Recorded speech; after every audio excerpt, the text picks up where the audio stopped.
takes a special person. The Lord has to bless them. I agree.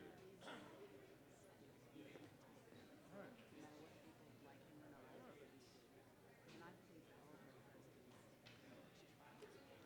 Yeah.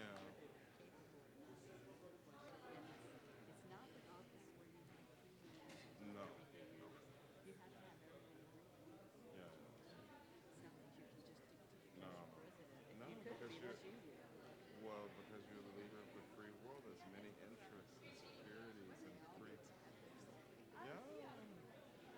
You know, be. You know, I like just discussion and votes. You know what I mean? I want to be the friendly face that's lovable with a cute cheek of the American Empire. I'm just calling it. I have no illusions. I don't get things the way I want them. Never been that way. But I've been lucky. I like Reagan. I'm thinking about taking acting classes at Juilliard in the summer and continuing my voice training because I got to entertain the people. You know, the president is a shooter. But I could be wrong. And if I don't win, I can have a lot of fun along the way. And this is part of the fun, meeting you. You've forgotten more secrets than I'll ever know. Well, at least for the first 6 months. I'll put it that way. My chief of staff person that I want is Dr. Professor Porter, Roger Porter. He lived with Nixon before Carter, H.W. I don't know. He was a Rhodes Scholar and finished at Oxford in the early 70s. Well, that's good though. I have everyone experience. I like older people. My adopted dad's 80 and Charlotte's God. You know,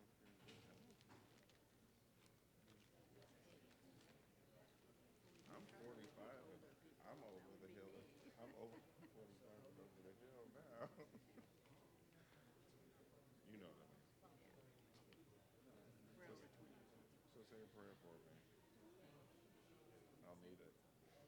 Because if he says connection and he says whatever, it will flow because it's his word. You know, that's just what I believe.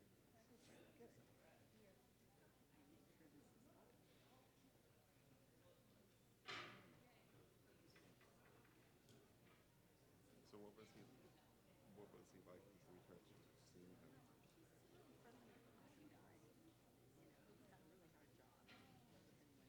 I don't understand the job. Like, what do we have going on in Africa? That's what I thought. Thank you. I was like, you have a general down there?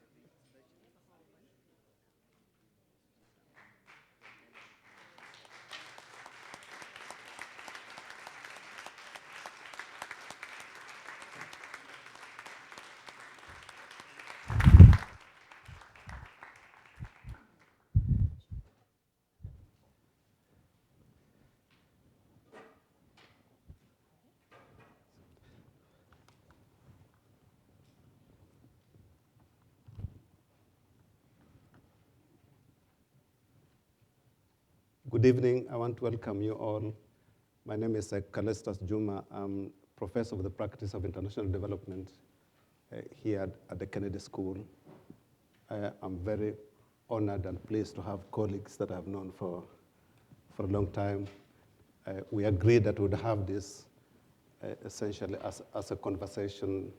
The rules are very simple. We will have a conversation among ourselves, and when we do that, we will assume that there's no audience.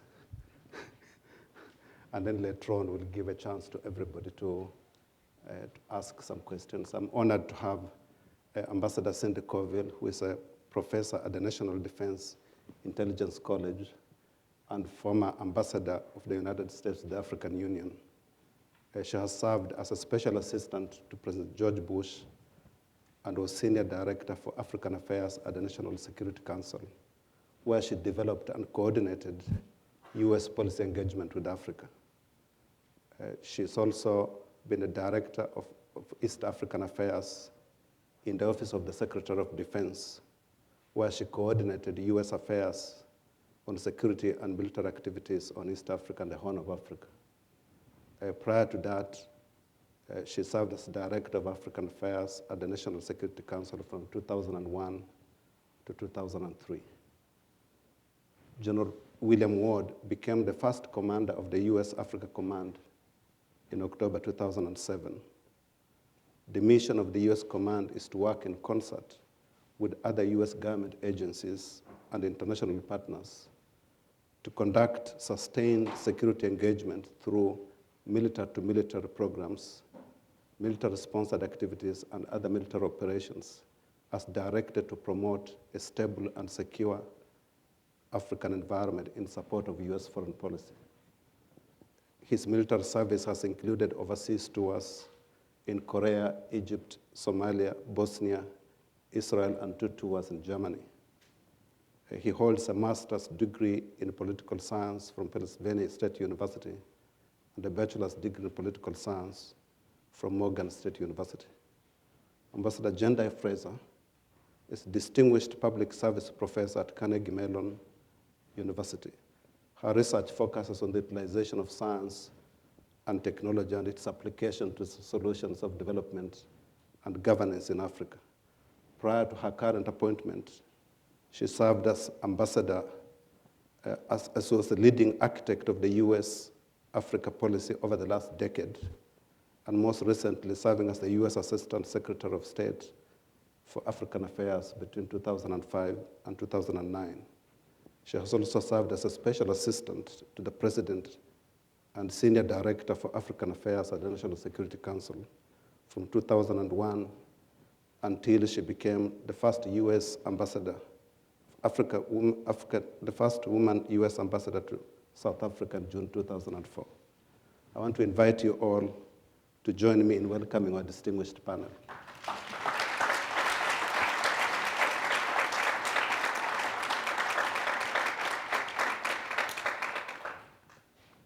I wanted to make it really simple. The topic is really looking at Africa as a strategic partner of the United States.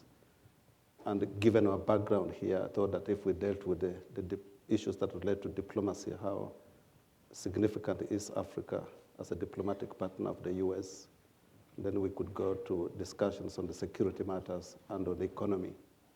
I think that would be a good way to start our conversation. Right. I think it's very important that Africa be seen, and not just be seen, and is a strategic partner. I think we've seen in the last decade a growing sense of importance on all levels, on the political level, democratization, governance, on the security level, both in terms of healthcare and security in terms of mill-to-mill relations, but I think important on the trade era. But the partnership has to be one where there is commitment from African nations and leaders themselves. I firmly believe we cannot do it for them. You can create the opportunities, but there has to be the political will not only of African leaders, but of a civil society.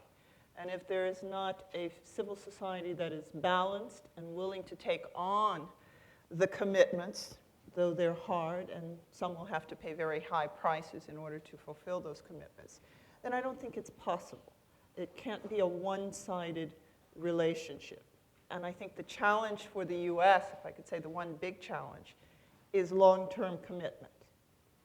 Our political culture, our political system is not designed in that context in terms of as administrations only last 4 years, or maybe if they're fortunate, they have 8 years. So that's the challenge for us. It's challenges on both sides.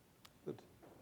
Well, I would certainly not be so bold as to describe it purely in my security terms. My esteemed colleagues here are much more capable of describing the strategic nature of our partnership than I. What I will say is that from a standpoint of how we see the world today and how stability is so important to all of us, wherever we may be, having strategic partners who have similar goals and objectives, not necessarily that follow some particular line of ideology, but a line of common purposes for having things in place that promote the good of all the people. And in that regard, given the population of the continent, given what it possesses in many respects, having Africa as a strategic partner, I think, is an absolute essential goal to pursue. I think, as Ambassador Courville mentioned, there are certainly many facets of it, and the partner has to be committed to it. Partnership implies co-equal commitment, and I think that's something that has to be there. But to be sure, pursuing a strategic partnership with our friends on the continent of Africa is an important strategic objective and goal for the United States of America.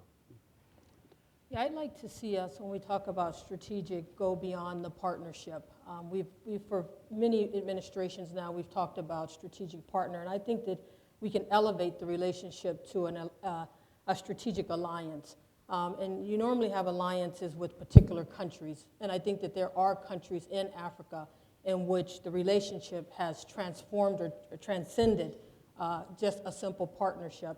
And I think it's important to do that, one, in terms of solidifying that relationship so it's sustainable over administrations, but I also think it's important from the point of view of Africa has a lot that it can do to help the United States.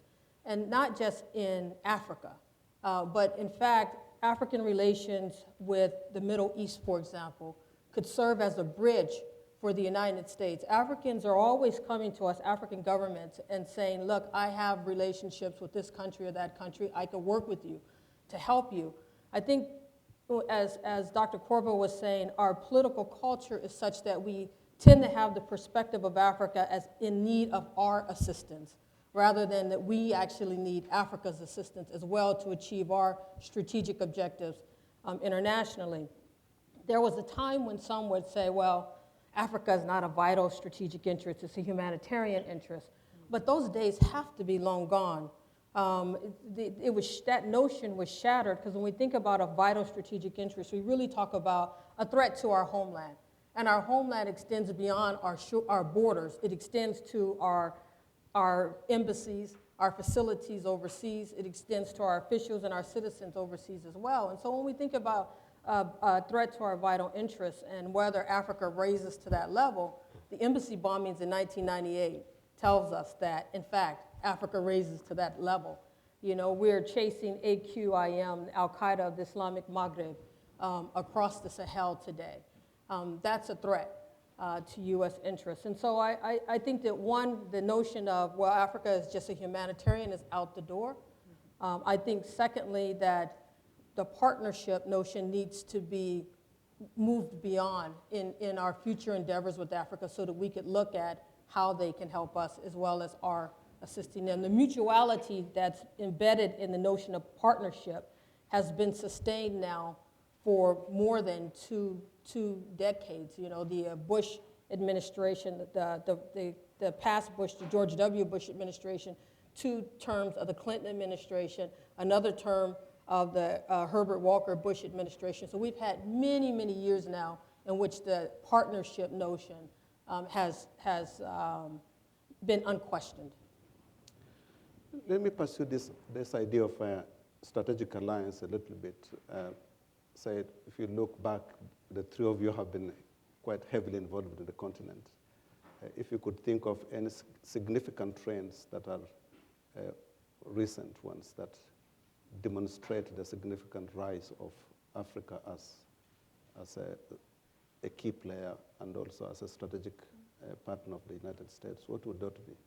I would say, if we'd follow on with what Ambassador Frazer has said, if you look at Charles Taylor, it took an alliance of countries to former president of Liberia to bring that to bear and have him now sitting at the Hague. When you look at the Millennium Challenge Corporation, that is an alliance, an economic alliance, an infrastructure development alliance. I think it takes us, as you said, while it wasn't developed particularly for Africa and had a global approach, I think we see that. When it's Darfur, without the AU and its political will and commitment to deploy forces into Darfur, we couldn't have saved lives as we did. Somalia, so that would just be a couple, and I think both the General and Ambassador Frazer could probably elaborate on others. General Wood? I'm going to listen to the ambassador first. Well, I think I could, just to go back, we do see Africa as helping us and being of strategic importance when we look at particularly important UN votes. And we understand that Africa has the numbers, right? And if you're going to get anything done in international multilateral settings, whether it's the trade talks in Doha or it's UN General Assembly votes, you're going to have to go to Africa because there are 54 countries there. And that's a significant number of votes that the United States would often need. And so we mobilize internationally and globally when we have key votes that we're trying to win in those multilateral settings. So that's just one example where we get it because we just vote count. But that somehow hasn't yet translated into the opportunity, I think, that's there beyond sort of the let's mobilize for the votes to actually let's create bridges or use the bridges that exist, that Africa has relations with all other continents of the world. And we could actually use those relationships. And I say use because I'm speaking from the point of view, of course, of U.S. interests. And I think that when you're talking about strategic, you want mutual interest, but you are really talking about your national interests. And so I think that that's just an example of the numbers themselves drive us towards a more strategic perspective on Africa. I think we have to be cognizant of the fact that when the United States of America deals with the continent of Africa and its nations, to include its island nations, we do that at multiple levels. Clearly, the bilateral relationships are important, but also, as has been pointed out, the relationships that occur with others on the continent through organizations that the Africans have created, also very important. The regional organizations, this business of alliance and how that signals long-term commitment when you have common goals that you're pursuing, how we enter into those sorts of relationships, extremely, extremely important. The continental organization that the Africans have themselves decided that they would undertake to have, the African Union, different from the former Organization of African Unity, different objectives, goals. And so how we participate in those groupings and those organizations and those alliances, I think is critically important for the United States of America as we pursue our long-term interests, our long-term goals. And I agree absolutely with what the Secretary has said here. I mean, we're not in it because it makes us feel good. That's part of it, to be sure. But we are pursuing our own national interests as we pursue these alliances, these partnerships with the nations of Africa and their organizations, because that serves the best interests of the United States as well. I'd say it's cost effective too, if you're going to look at it from a policy standpoint. You can either choose to be reactive or you can be proactive. So it does mean we have to take a different approach. We have long-term alliances with our European partners, even when they are not financially sound or even when we are financially challenged.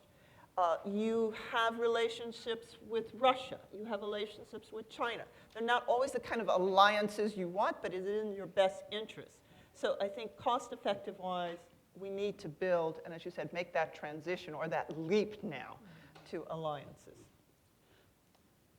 Do you encounter any kind of major obstacles that you wish didn't exist, and that if they didn't exist, the relations would be stronger? Yes. Absolutely. General? Thank you, this is not a setup. I think one of the things that we encounter quite often is a reaction based on not total understanding of motives, of intent. And so we work very hard to communicate very openly, to convey intent in a way that hopefully is seen as being also not just in our interest, but also in the interest of those with whom we seek to have a relationship. And so as we continue to work that in a very deliberate, sustained way, as we continue to bring about the sorts of programs that help the nations of Africa realize and achieve their objectives while we are, of course, achieving ours, we tend to reduce some of those obstacles, but to be sure they are there. They are not there in overly blatant ways that prohibit us from doing the things that we would seek to do, but to be sure it causes us to be very deliberate. It causes us to pay particular attention to how we deliver messages to our African friends and partners such that those messages are in fact received as we intend them. And in order to do that, we have to pay a lot of attention to our African friends and partners. We have to listen to them. We have to pay attention to them from their point of view, but also from the standpoint of ensuring that it's understood that these are things that we do in our own best interest as well. And we just have to continue to work at that and communicate the relationships. Yeah, I'll give you another side of that. Is I have a new phrase that I use often, which is that there are no good options where there are no good interlocutors. And I say that from the point of view of Somalia. You know, I don't like to raise Somalia, but that's a clear case where your options are limited by what you find in the space that you're trying to work with. As Dr. Courville said, we didn't find that when we were dealing with Liberia. You know, you had a strong ECOWAS, you had the regional countries, you know, the United States played a leadership role within the United Nations as well, within the Security Council. So that's a challenge. The United States is not going to come in and fix it, right? We've got to have people in groups that we can work with. So that's one obstacle that I would say. I'm going to give you three because I like threes. A second obstacle is, let's look at Sudan today and what's going on with the election. Here you have 70-some political parties contesting for the presidency, or supposedly going to contest for the presidency, with 12 presidential candidates. How do 12 presidential candidates, 11 opposition, actually expect to beat an indicted war criminal, being al-Bashir? If the opposition divides itself so significantly and everybody wants to be president, then that is a barrier to governance. And I will give you the concrete example of that. In Zimbabwe, if the MDC had not split, they would have absolutely defeated Mugabe. There wouldn't have been a question of a second round. But because the MDC, the Movement for Democratic Change, split with Sangarai and Arthur Mutambara, they lost. I mean, they didn't lose, they actually won, but they could have won outright. And so that's a second barrier. And then a third obstacle, I would say, is, just as the general was saying, the misunderstanding in Africa, on the continent, you have the same misunderstanding within the US government.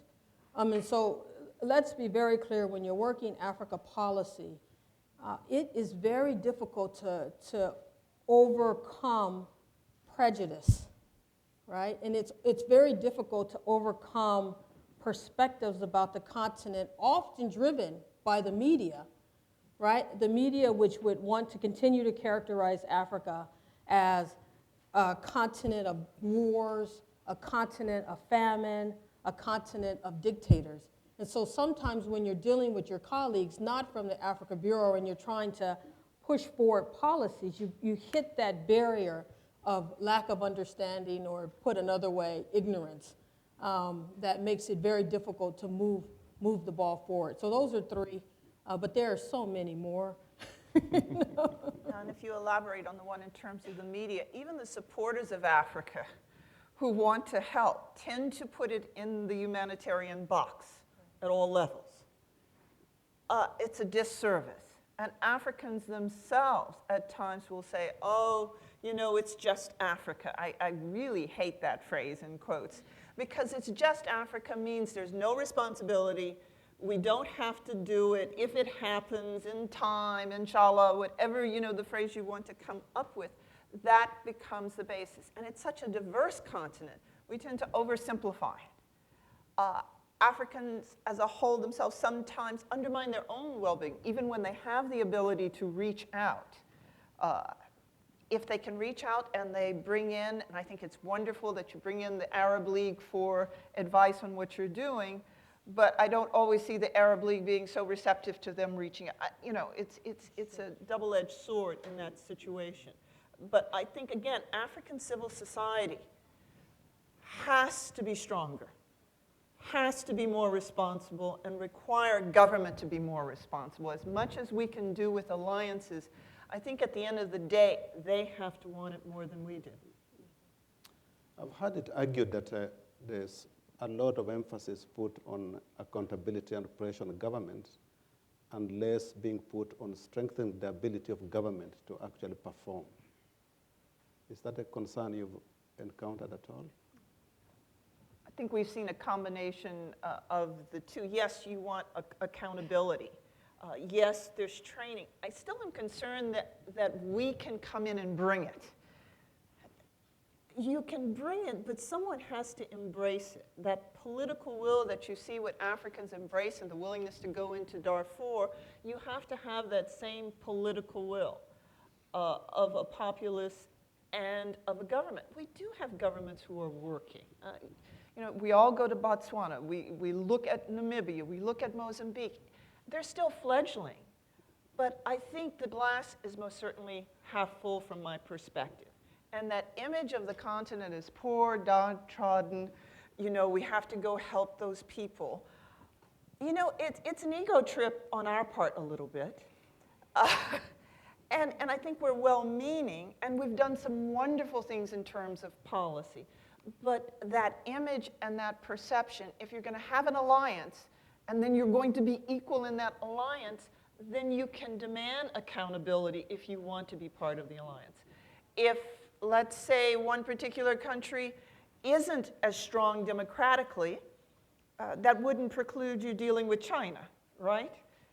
So I think there are African countries in that same vein who we do have to work with, and not talking to, not engaging, doesn't help. Doesn't mean you don't criticize or you don't critique, but I think you do have to engage. I think a lot of this is a way of also saying, you know, who takes ownership of what? And I would absolutely, you know, agree that, you know, regardless of what you're doing, if you are in a particular scenario or situation and you are there, you have to take ownership. It has to be yours. I absolutely concur with the statements being made that we can't be there doing anything for anyone. It ought not be charity, to be sure. It is, to go back to a comment made by Nelson Mandela, I believe in Jendayi, you know this far better than myself. I believe in 1995, maybe 96, when he talked about a time for a continent where Africans are taking responsibility of and being accountable for what happens. But he said, with the help of our friends. And so how we do that, not in a charitable way, not in a leading way, but in a way that supports things that are important to Africans, where they've truly taken ownership of achieving some end state. And the end state that I'd like to use is an end state called stability. And all the factors that come together to create that stability, from developmental factors to be sure, the security factors, to factors of good governance. But when all that comes together, but first and foremost, that has to be owned by those most affected by it.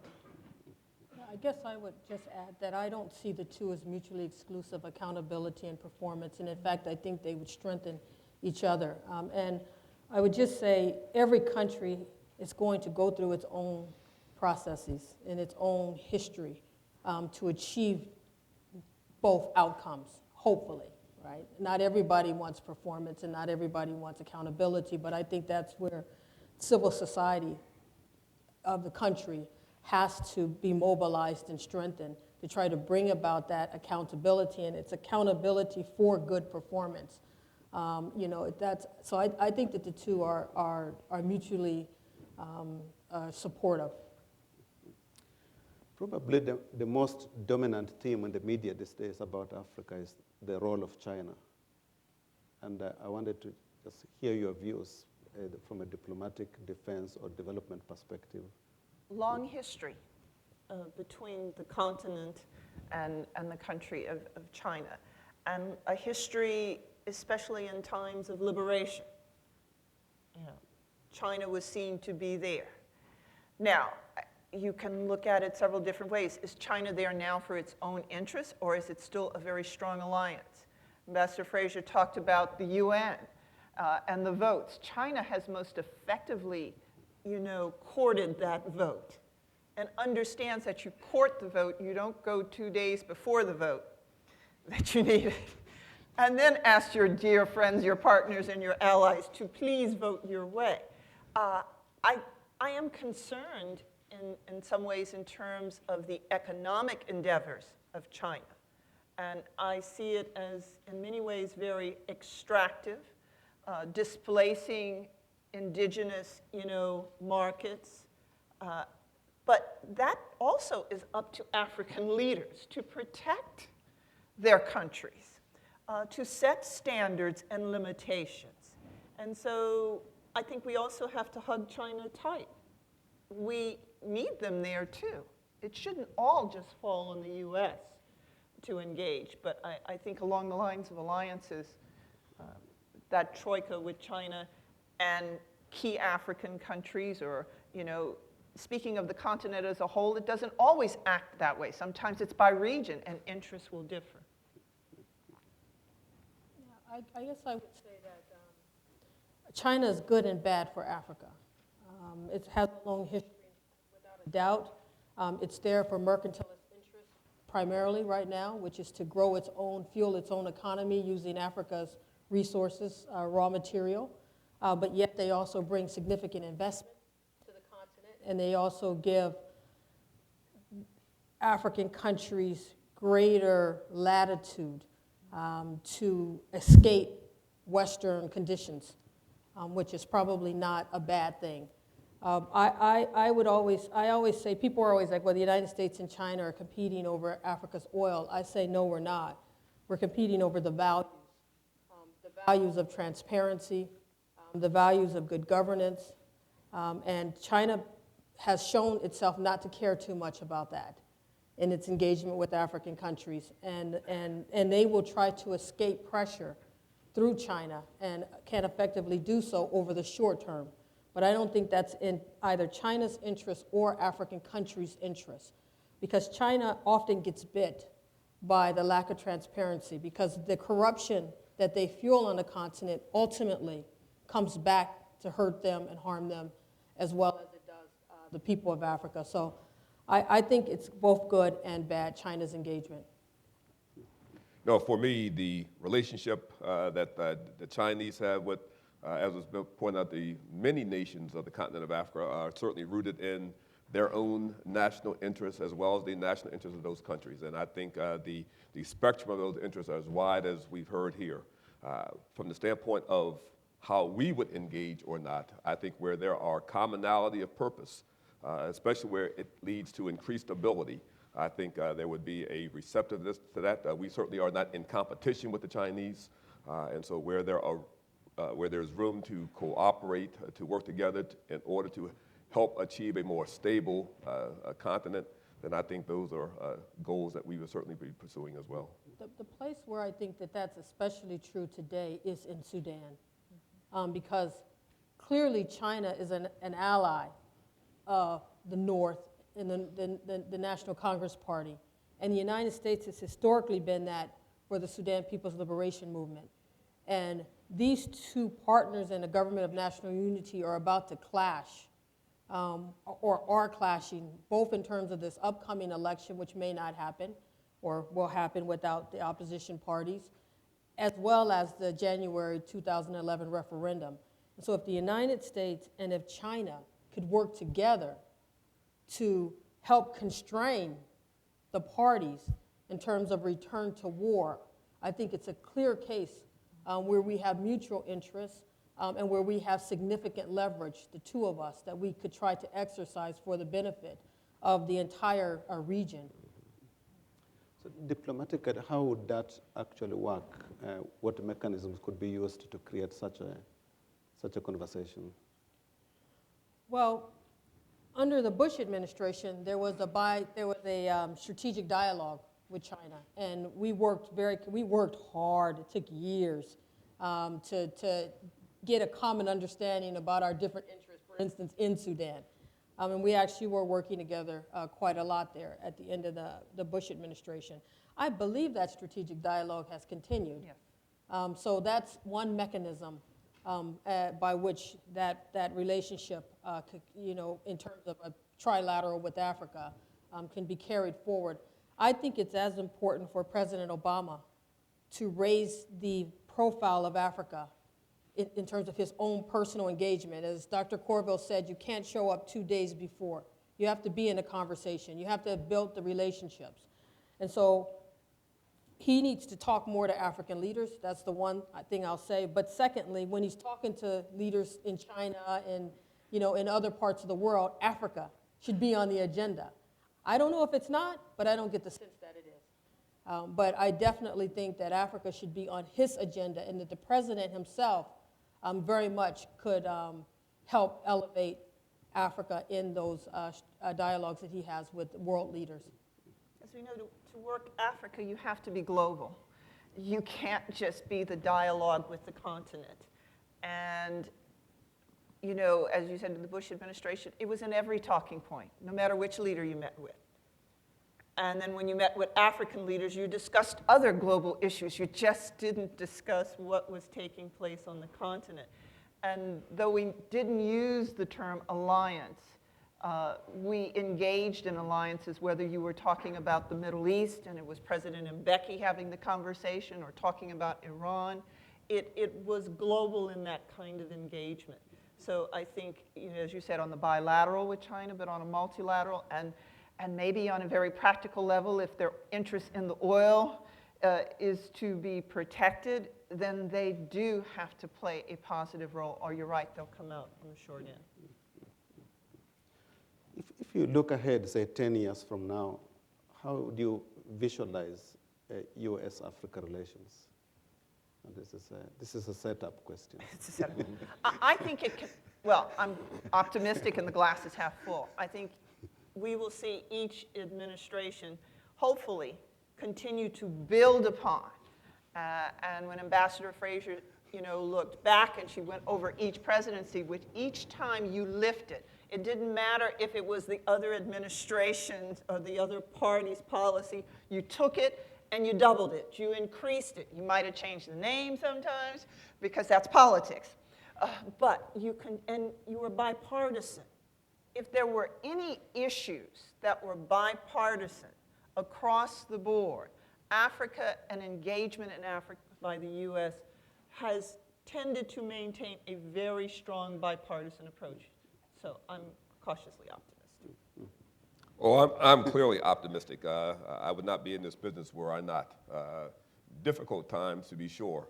But I think from the standpoint of our engagement, we have no choice but to remain engaged. As you read, our mission statement talks to sustained security engagement, which gets at a point that Ambassador Frazer made, the fact that we are not going to be there today and gone tomorrow, that we are committed to this relationship, we're committed to this alliance, this partnership, sustained over time, working in ways that help achieve mutual policy objectives for stability. And in that regard, I'm optimistic because I see evidences of it. I talked about the African Union, the regional organizations. I think there is a increasing claim to ownership. Is it perfect? Absolutely not.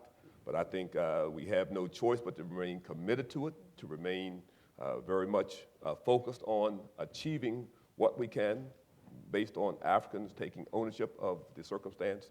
But I am optimistic. I think if you would look back at the trends, and obviously my two colleagues here are far better versed in it than I, but if you were to look at trends over time, from economic trends to trends of governance, and while there are things in the news from Sudan to Somalia to Nigeria, Kenya, there are also places that is not the case, where there are trends of governance, of economic development, of stability that we must continue to pay attention to and capitalize on those successes to help create more successes across the continent.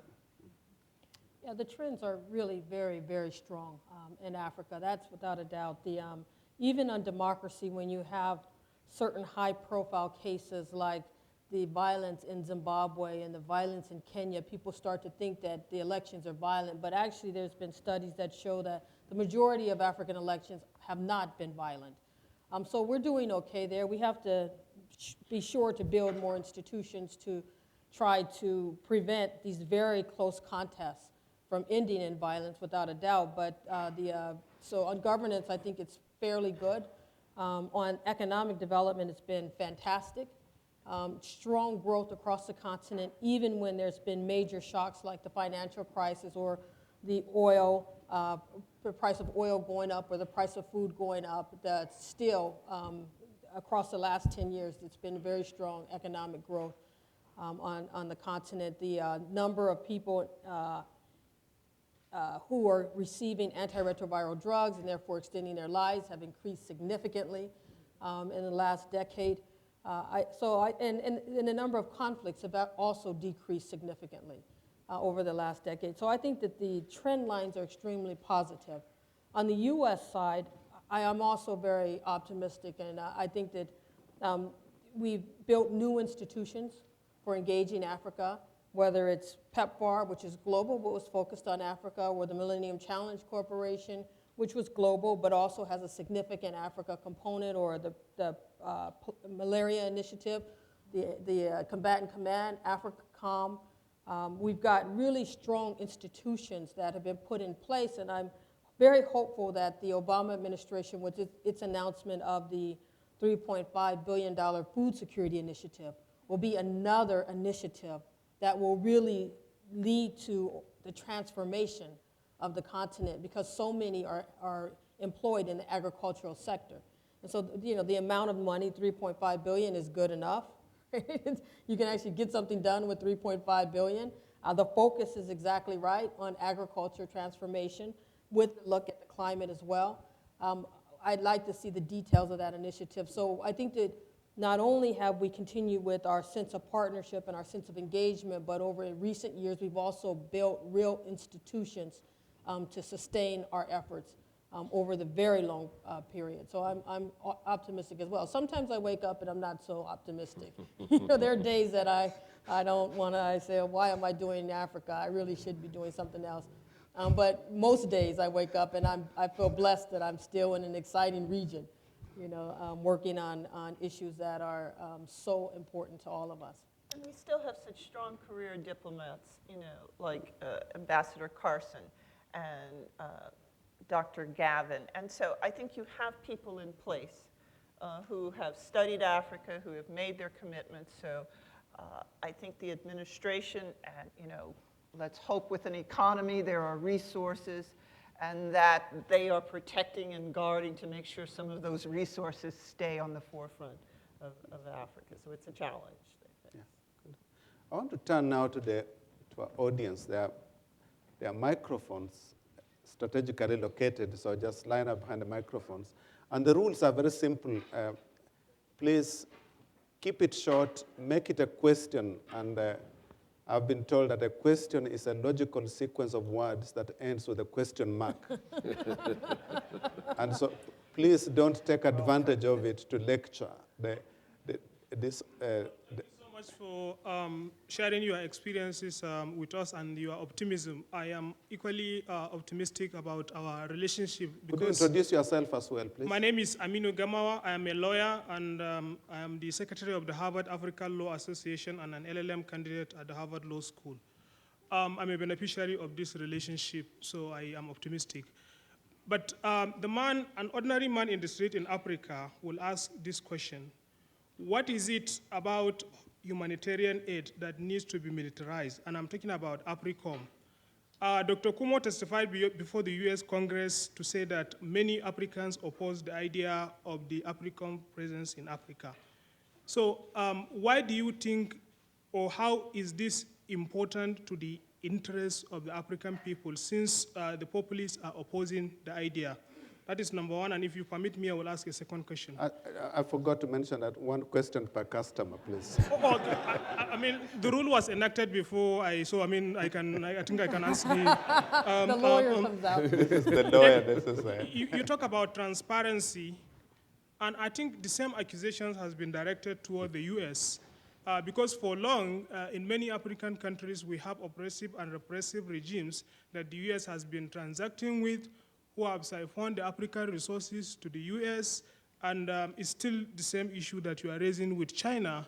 And I think they have even more harsher punishment when it comes to corruption than the United States of America. What is the US doing to ensure that it promotes transparency and accountability, not just in words and policy, but in practice?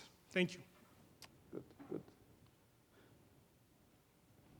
Go first. I think the question was you first. The first question was yours. Oh, the first question was mine. I think so. I think so. The reaction to the creation of the United States Africa Command, I think, was based on a misperception of what the command was about and what its purpose was. The reaction against the command was rooted in the fact that there was a thought that the United States of America had as its purpose the notion of establishing bases, garrisoning large numbers of troops on the African continent, bringing in large formations, combat formations, bringing up notions of past colonialism, bringing up notions of a large military presence on the continent, invoking Cold War attitudes. Not the case. And over the past now 2.5 years, as we've consistently said that those were not our purposes, but more importantly, we've demonstrated through our programs and our activities that that is not the case. The acceptance is increasingly there. We are now not being asked, why are you there? We're being asked, what more can you do as we pursue common objectives for stability and working with the nations of Africa and the professionalization of their forces. You'll know far better than I that in many places on the continent of Africa, and still today in some places, that militaries were seen as oppressors of their people as opposed to protectors. Those trends, those things are changing, and where we can be of an assistance in that change, that's where we do what we do, but not in the standpoint of the perception that we were there to bring large numbers of forces stationed and garrisoned there. And that's, I think, what has led to a change in that reaction. And there was never an intent to militarize humanitarian assistance. Both Ambassador Frazer and I were, the architects of the policy and moved forward and pushed for the establishment of a command. It was never to replace USAID or to replace the role of State Department. It was to provide greater representation and liaison officers within the command, which we have done in our Southern Command, and I'll defer to the general on that. But there also was a misrepresentation of intent in the press, both by our own and our allies in Europe. And there were those who, no matter how you said it, didn't want to see it the other way, but that was never the intent. And as the general said, it hasn't operated that way, and it won't operate that way. On the question of transparency, the United States put in place the foreign corruption, what is it called? The foreign practices or foreign corruption practices. Yeah. Someone give me the name. Thank you. And so if U.S. companies or individuals engage in bribes or corruption, they can go to jail by our laws. That is not true in China at all. And in fact, the Chinese and Chinese business people are very much involved in bribing across the continent. So that's one. I will have to tell you that it wasn't also true in France, where you could actually write off your corrupt practices in Africa as a tax break at one time. So it's not just true of China. And then there's the Extractive Industries Transparency Initiative, EITI, which is intended to bring greater transparency in mineral deals, oil and coal and whatever the mineral deals are. And the United States has signed up to that. It was a G8 initiative. China still has not signed up to that. So those are two particular mechanisms by which we try to prevent corruption and increase transparency. The gentleman over there, please. Good evening. My name is Joseph Lai, and I'm a first-year student at the Kennedy School. Given your experience, my question is, how do you feel like the U.S. could best influence or deal with authoritarian regimes in Africa, for example, that of Robert Mugabe in Zimbabwe, given that the regimes in neighboring countries are actually supportive, either actively or sort of in more passive ways, supportive of these authoritarian regimes? Wants to take on. I think maybe we could have one of us answer that question. You want to take that? Whoever wants to. Sure, I'll take it. It's hard. It's very, very difficult. I think that most importantly, and I've just come to this, is to build civil society. I'm not stuck there, right? I'm still thinking about this question because it's a very difficult question. But I do think that civil society, first and foremost, the population itself has to contest against that regime. Secondly, I'm a bit disappointed in political parties across Africa. You heard me talk about, the 70 political parties in Sudan. It wasn't until the Kenyans under the National Rainbow Coalition came together that they were able to defeat the KANU candidate, right? They created a coalition and put forward one opposition candidate. Before that, Moi kept beating them because they were so divided. And so African opposition has to stop copying out. And that's what I think of it as.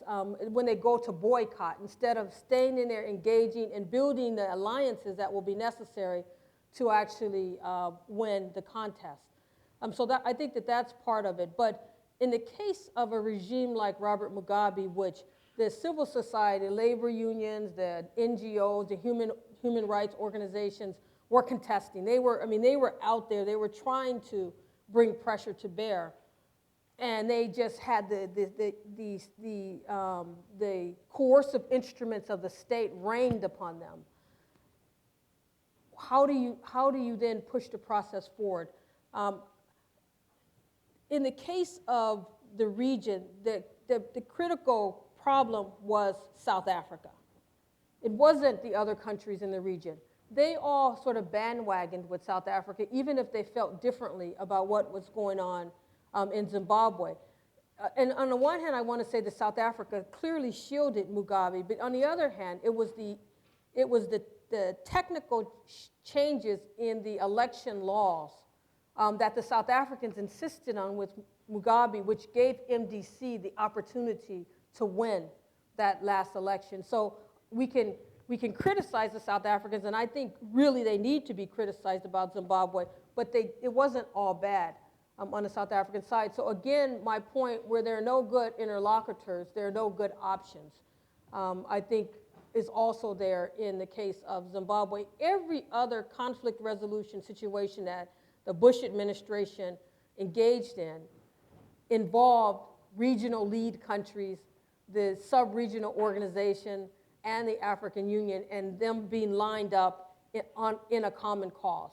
And we lost that in the case of Zimbabwe, and we also lost it, because we couldn't win the day at the UN Security Council as well, because South Africa and China had made a rather strategic alliance in terms of voting for each other's issues. The gentleman over there, please. My name is Hashim Waso. I'm a student at the Kennedy School. You have emphasized the importance of commitment from the partners on the other side to make this partnership productive. But having worked for one of the governments in Africa myself, I think that has a lot to do with how best these governments have actually put in place institutions and structures to ably articulate whatever interests that they have. So my question is, what do you think is the role of the US in trying to facilitate that building of those kinds of institutions? And the second question is, do you have any cases, any instances that you would share where actually you've seen some of these governments actually ably articulate their interests and therefore lead to productive dialogue between the US and Africa, whether on political or economic issues? Thank you. Cindy, do you want to take that on? Yes, I think first I would preface that the state on the continent of Africa has not truly changed. And that has to be an internal decision to either reform the state, dismantle the state as you know it, and create a different kind of state government. We've had regime change after regime change on the continent, but we've had no serious restructuring of the state. Even when you look at South Africa, if you want, and that's the youngest of them in terms of, post-independence. So I think when our democratization programs through State Department, through AID, if you look at Botswana, and I'll say maybe we have a loyal opposition in Botswana. It may not be good because it's been so loyal and so comfortable over time that it enjoys its role as is. So until you restructure the state, and I don't know if we can do that in a partnership, yes. Now, other than adding a 52nd, 53rd state to our own USA, I don't see that. But to have the intellectual and, the academic decisions to how you change the state, then I think you will see the kinds of transformations that could happen on the continent. Gentleman over here. Shaloha, my name is Ari Colin. I'm an alumnus of the Kennedy School class of 2008. I'd like to say thank you very much for your wonderful talk and discussion today. I can tell that you're like an encyclopedia of information about Africa. You love what you do, you're engaged, just like Ambassador Carson said, be present in Africa, and interest is important so that change can come. My question has to do with the Horn of Africa. We've seen for the last 6 to 12 months, off of Somalia, the coast of Somalia, ships going in international space, on international seas, have been intercepted by people that are trying to gain monetary things by stopping them or whatever. My question has to do with, are we missing something in using hard power? Do they have some cultural belief that they should be paid in some way or should be involved in the deals or the transactions that are going through their national seas or near them? Should we use pink power in that we should maybe get involved in a different way to decrease the amount of interventions there? I don't know. I'm reaching to you because you're encyclopedias. Thank you. Well, certainly the piracy off the coast of Somalia is problematic. Piracy in any international waters is problematic. Territorial waters is problematic. The problem of piracy in Somalia is a reflection of that there's been no government there for so long. There are reasons that the pirates give. Some of them border on a point that you've made, i.e. Since there's illegal fishing going on in our waters, that we're able to go out and then do this pirating. I don't buy that. But nevertheless, it's a very complex problem. It's an international problem, to be sure. It's not just happening off the coast of Somalia, it's also happening in the west coast of Africa as well.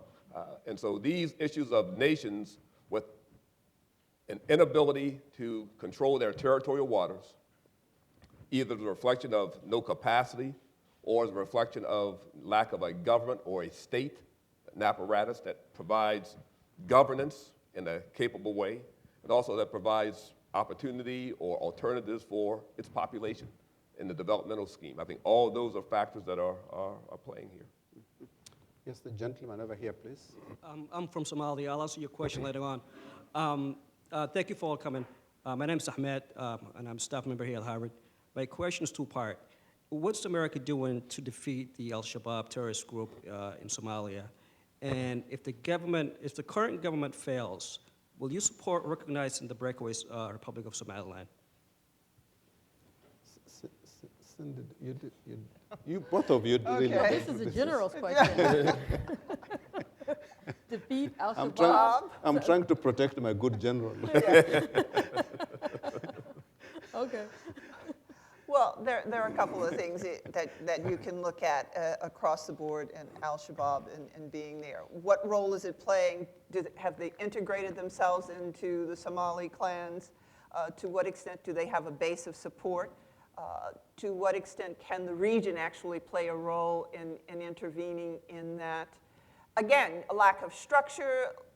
If the TFG is not going to provide as a government, then someone else will step in. It's not because it's always by choice that you want it, but if someone's going to provide you goods and services, until they get to the point that it becomes so imposing as the Islamic courts, when it went a step too far, then you noted the Somali people in Mogadishu said, you know, we're not ready to cross that particular line. Puntland and Somaliland. Is the U.S. going to recognize them? Not being in any official capacity, I would probably say my recommendation at this point would be no. Until the African Union nods and is interested in doing that, they've had the conversations with it. They've prepped the way. The whole idea is until you can restore some stability, or I'll say greater stability, to Somalia as a whole, then it is, the AU does not believe it is in the best interest. This was at least 2 years ago that they would do that because they didn't think the two countries could survive. And I can't remember where there was one country that, Scandinavian country, which came close to almost saying, we recognize you.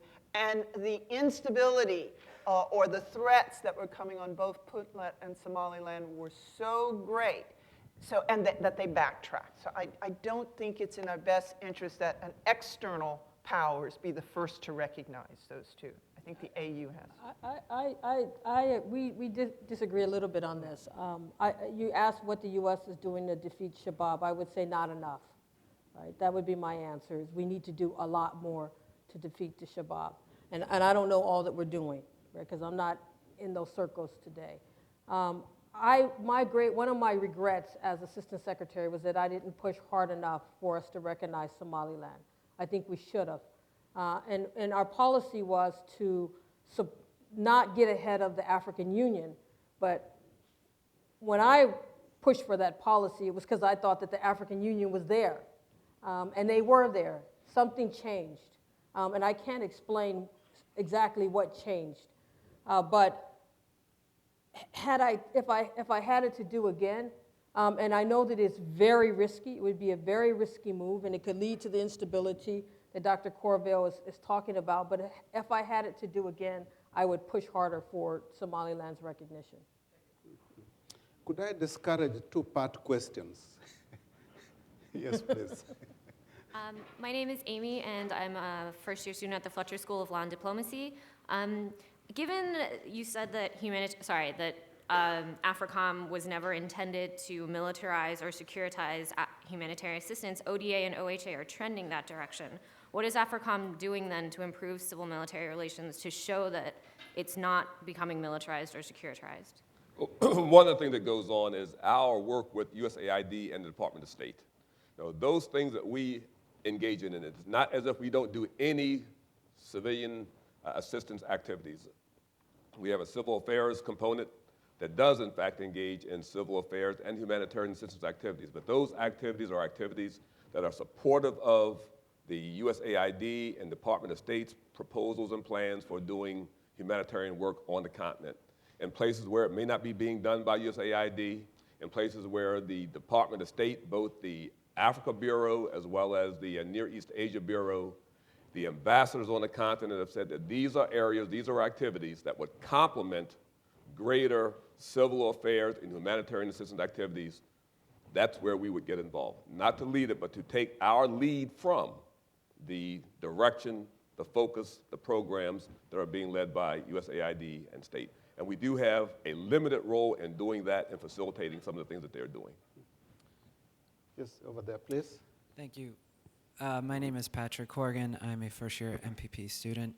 I lived in Uganda for almost 2 years doing peacebuilding and development work. A couple weeks ago, a bill passed in the Senate related to the Lord's Resistance Army in northern Uganda. And I'm not sure the particulars, but one part was it authorized some money for humanitarian assistance, and the second part was it requested President Obama to come up with a strategy to deal with the Lord's Resistance Army and to report to Congress. My question for all of you is, what are the one or two most important points that should be in that strategy that President Obama, if the bill passes Congress, that President Obama would be required to give? Maybe one of us could answer to avoid any contradictions. Oh, I will go for it. I want to do this one because I want to put pressure on my colleagues here. First of all, I think it's a good bill. All right, I'm a bit disappointed in how long it took to move through the Congress and through the Senate, and what was not being done to pursue the Lord's Resistance Army in that time. And the pursuit of the Lord's Resistance Army is the one thing that I think would make a huge difference. We already have significant assistance going into the north for reconciliation and reconstruction and redevelopment. I think that needs to continue, and I think that the bill authorizing it would be nice if it actually appropriates the money, because it's not appropriated because it's authorized. So the bill can just be a signal to the administration without having any impact. The one thing that I think that President Obama could do is to tell the good general here to pursue the Lord's Resistance Army, to take them out. That's to go get Joseph Kony. And there are many ways to do that. Working with the sub-region, they could put advisors in there on the ground. Obviously, we are providing intelligence. We have been providing intelligence for years now, and it was very effective. The J2 of European Command was very effective in getting Joseph Kony out of northern Uganda.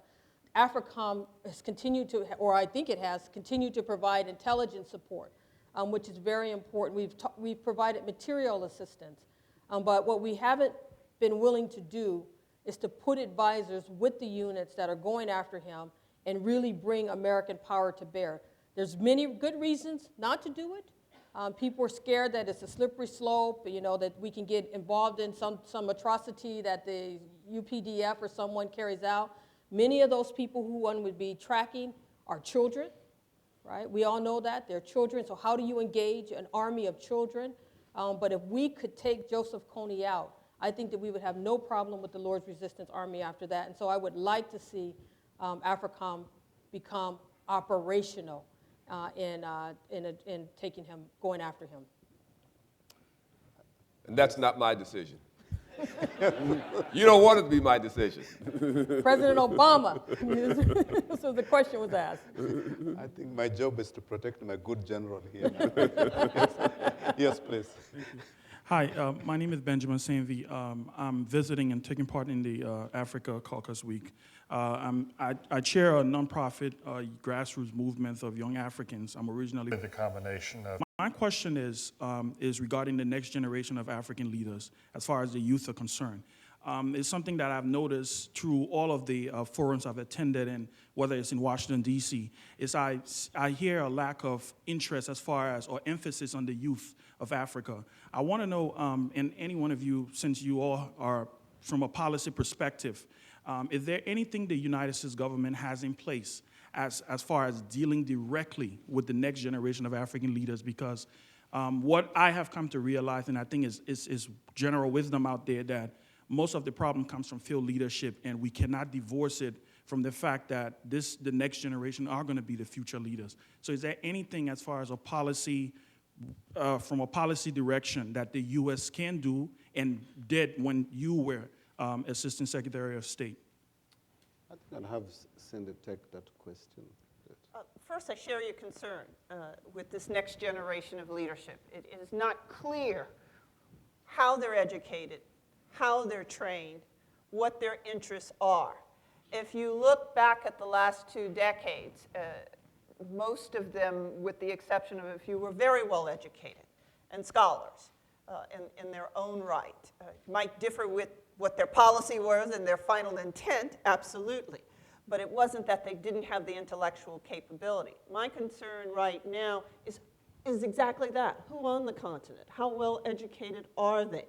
What policies and programs that we have in place?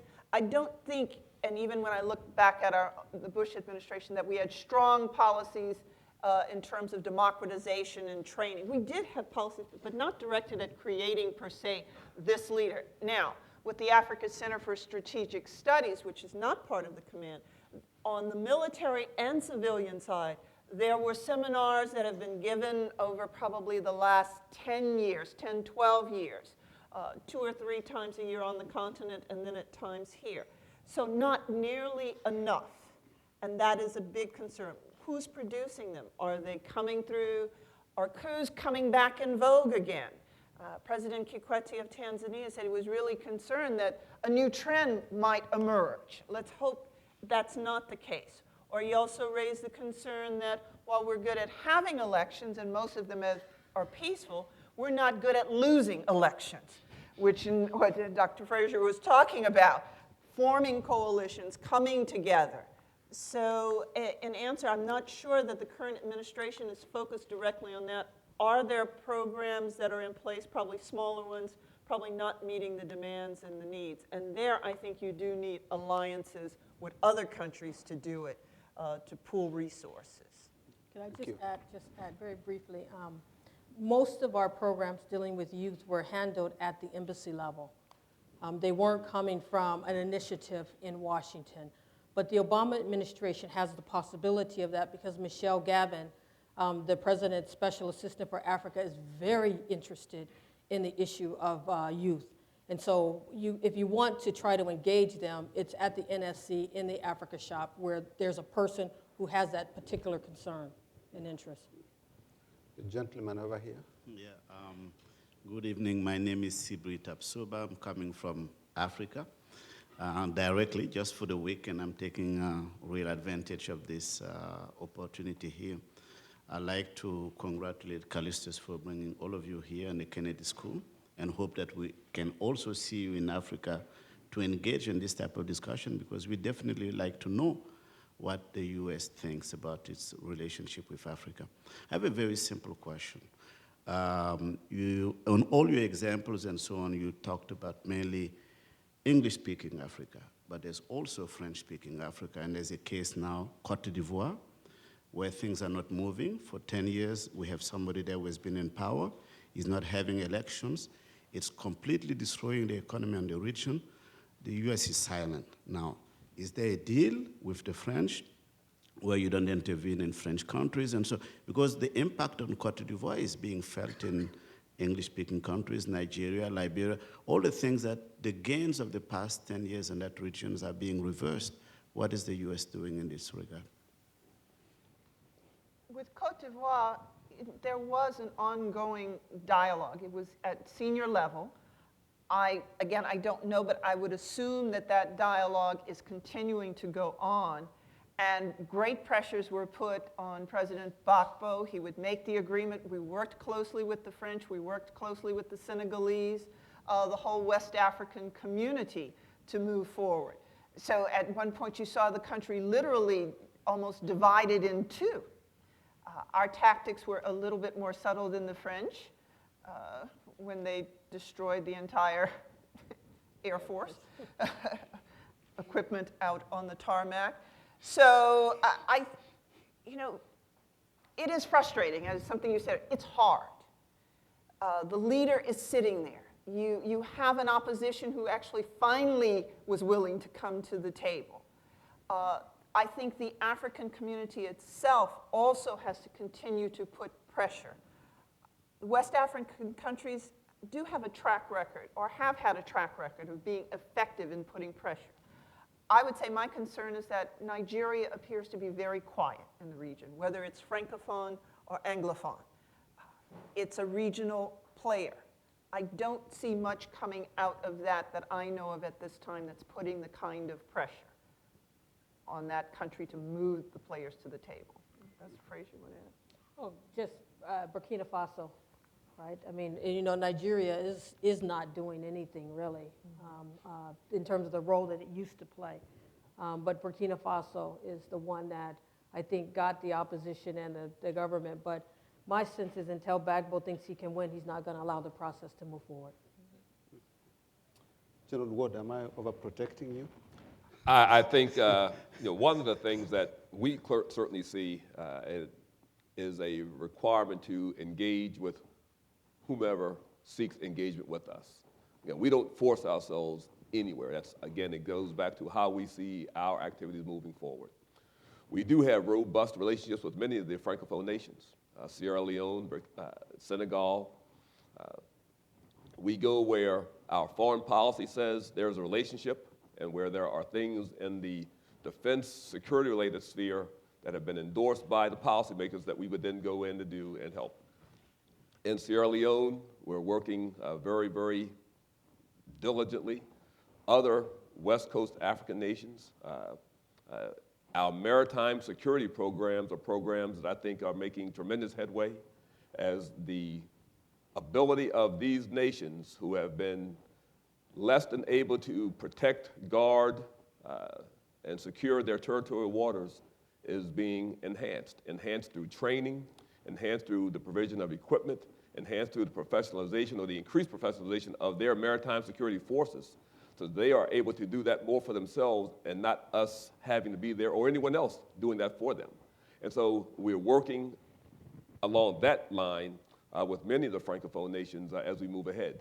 The point that you made with respect to the politics of the regime, obviously not my business, sir.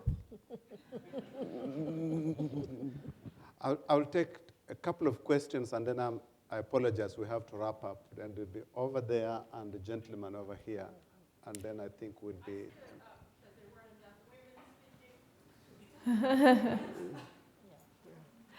Hi, thank you all for coming, and my name is Kylene Hashim. I'm a student at the Kennedy School, and I'm part of a Harvard Congo Initiative group, grassroots campaign movement that we're starting up here at the Harvard Kennedy School.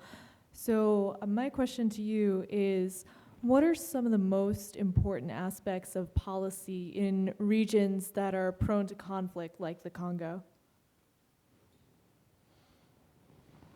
To whom? Who are you asking? Anyone? Anyone, sorry. I might disagree a little bit when you say prone to conflict. Yes, there's been conflict, but there have been great strides made in Congo with elections happening. The challenge is, again, and the gentleman said, leadership.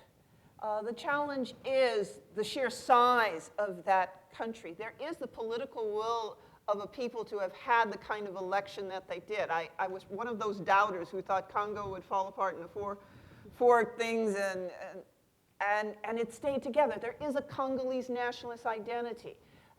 The long haul of building capacity. And I know we throw capacity and capability, but until you have people who are trained, until you dedicate resources towards particular things of building a strong government, of developing an economy, it's not going to happen overnight. If you can't get across the country and drive it and you have to fly to get to every point, what does that tell you about the sheer cost and task of addressing even when the volcano erupts? The countries next door have to come in and help. The global world has to come in and help because the government itself cannot address the basic needs. So I think policy, and again, I think we see hopefully a continuation of policy, because I can't speak for those who are in the position of making those decisions now, but I think we're likely to see a continuity of engagement with Congo. It's very important to have a stable Congo. I think we have the support in Congress.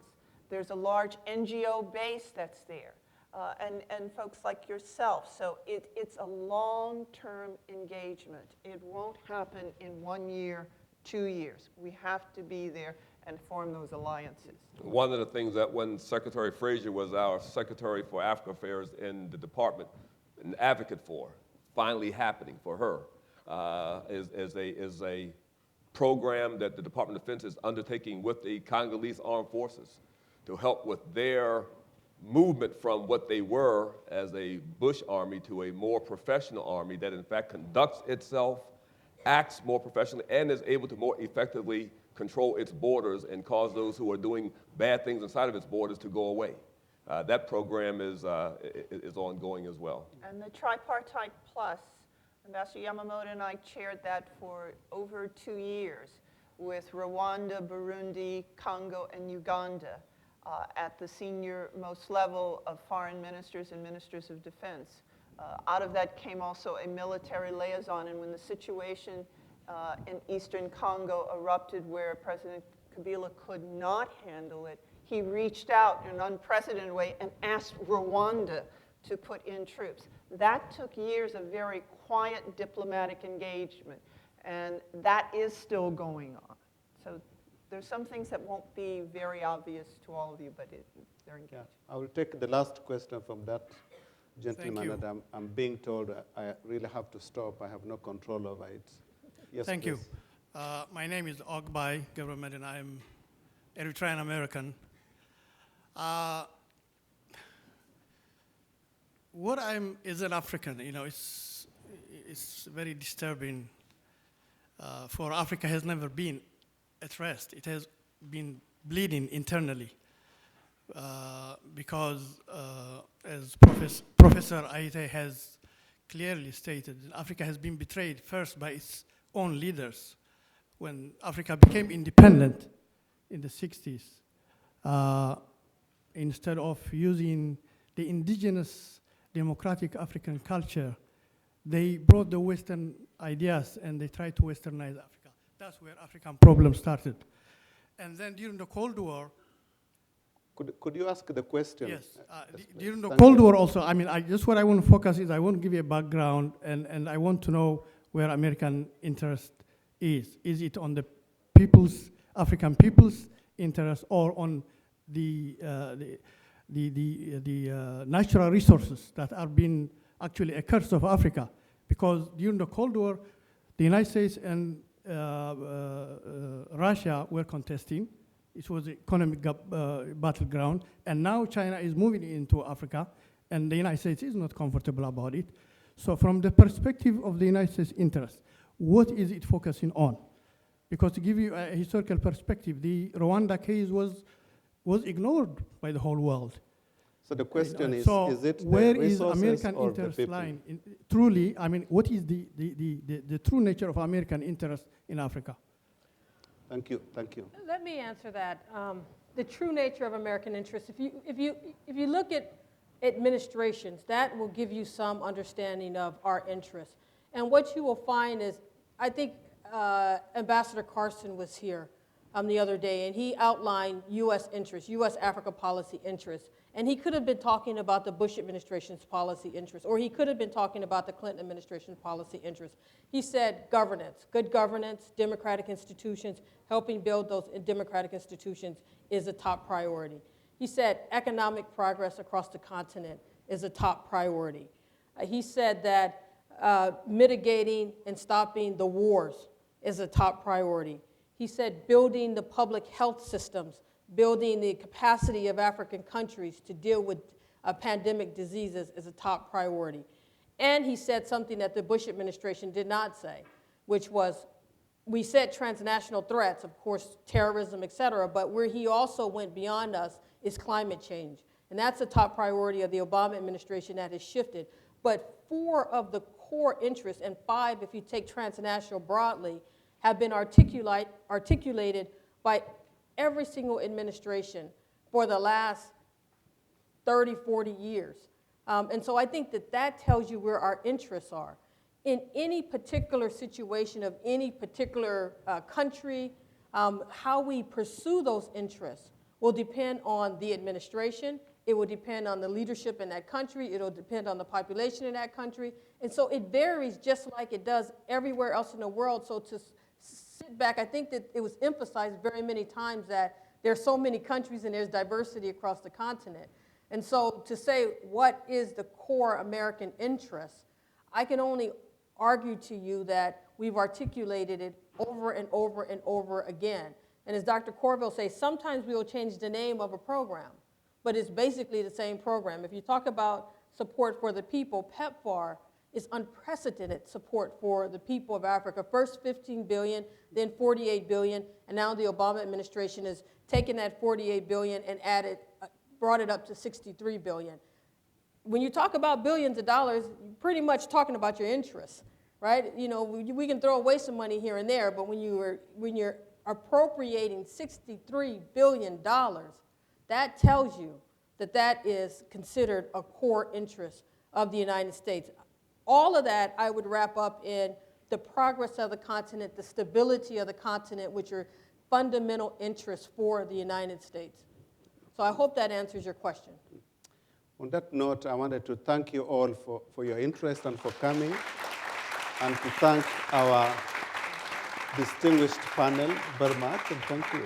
Thank you.